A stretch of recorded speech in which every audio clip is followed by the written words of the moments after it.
Mastering Salutations and Closings in English Letter Writing. Hello, English language learners. Today we're diving into an essential part of English letter writing: salutations and closures.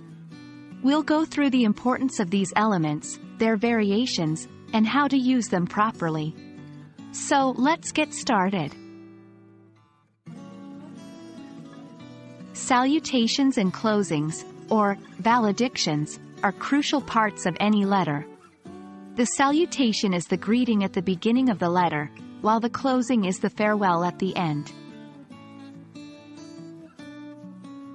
Choosing the right salutation depends on the relationship between the writer and the recipient, and the formality of the letter.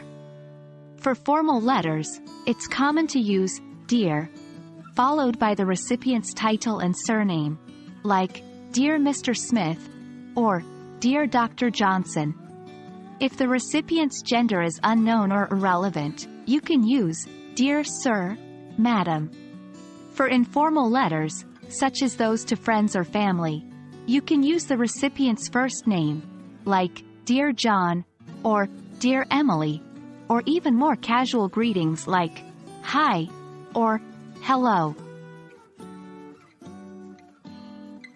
Just like salutations, the right closing depends on the formality of the letter and the relationship with the recipient.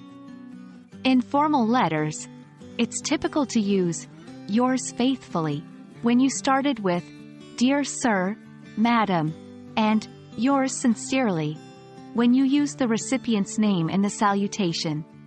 For informal letters, closings can be much more varied and personal, like "Best regards," "Warm wishes," "Take care," or simply "Best." After the closing, it's common to leave a space for your signature, followed by your typed name. If the letter is sent by email, just your typed name will suffice.